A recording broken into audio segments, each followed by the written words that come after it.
I am an employment lawyer in Seattle, Washington, and I represent workers in lawsuits against their employers. And I have seen time and time again how negative feedback like poor performance reviews, disciplinary write-ups, and performance improvement plans can impact someone's career and legal rights. So in this video, I'm sharing my 4 essential steps to help you respond to negative feedback at work. And stick around for my final step at the end of this video because it often proves crucial if you ever need to defend yourself later on. So let's get started. The first step is to listen to the feedback without getting defensive.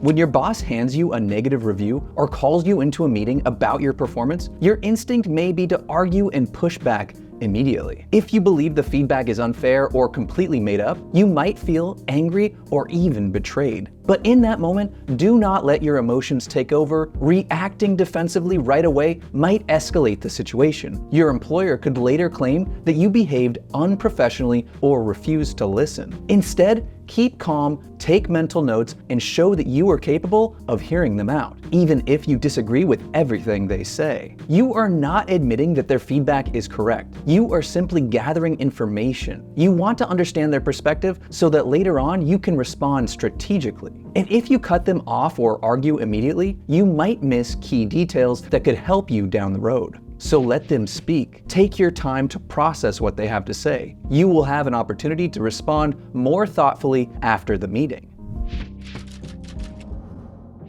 The second step is to not sign anything right away. Many employers present negative feedback documents like performance improvement plans or disciplinary write-ups and expect you to sign them on the spot. They might say it is just to acknowledge that you received the document. But be careful. Your signature could be interpreted as agreeing with what the document says. If they give you the option, do not sign right away. Ask for time to review the document. If they insist that you sign immediately, write a note next to your signature stating that you do not agree with their characterization, but are signing because you were required to. For example, I dispute the accuracy of this feedback, but am signing because my employer instructed me to. If you can get more time, use it. Look over what they have written. Compare it with your own records of your performance. Think about whether the feedback is accurate, partially accurate, or completely off base. If they refuse to give you more time, then the note next to your signature becomes even more important because it prevents them from arguing later on that you agreed fully with their criticism.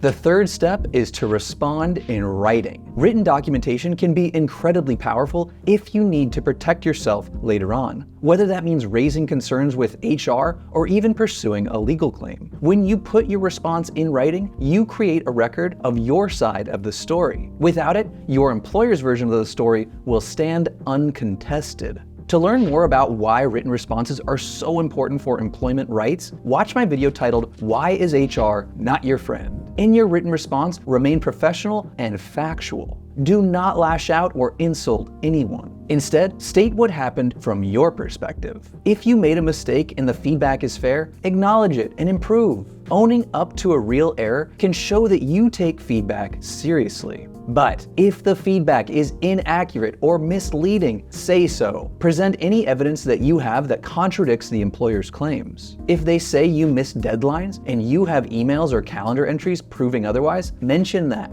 If you believe you were being singled out for behavior others engage in without consequence, note that discrepancy. Also, consider whether this feedback might be retaliatory. If you recently took medical leave, requested a workplace accommodation, or complained about discrimination, mention that the timing of the negative feedback seems suspicious. For example, I believe this negative review may be related to the complaint of harassment I made a month ago. Stating this in writing can help preserve a retaliation claim if one becomes necessary. And make sure to keep a copy of your written response for your records. Store it in a personal email or print it and keep it at home. If you must ultimately sign the employer's document, deliver that signature with your written rebuttal. Make it clear that you do not agree with the content of the negative feedback, but you have no choice but to sign as instructed.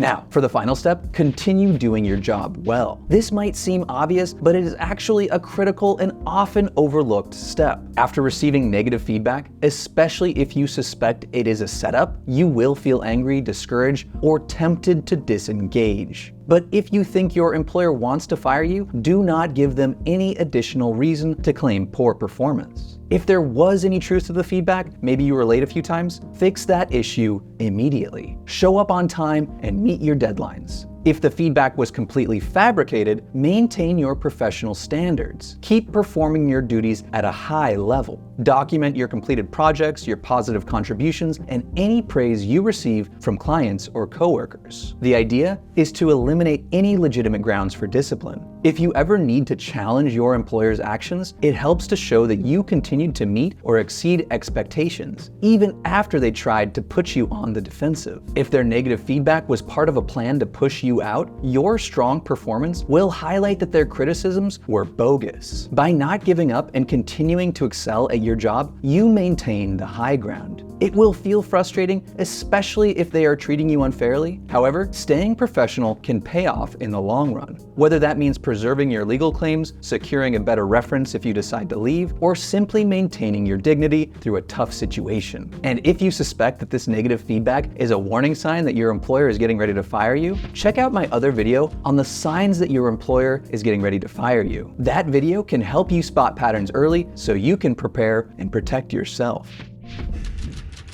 So those are my 4 essential steps to handle negative feedback at work. If you think your employer is lying about the feedback and you want to prove that they're lying, watch my video on how to prove your employer is lying. I'll put it somewhere above here. If you found this video helpful, please give it a like and subscribe to my channel. I make videos about the laws that protect workers. The more we hold employers accountable for their wrongdoing, the more we protect other workers. That's all for me this week. See you next time.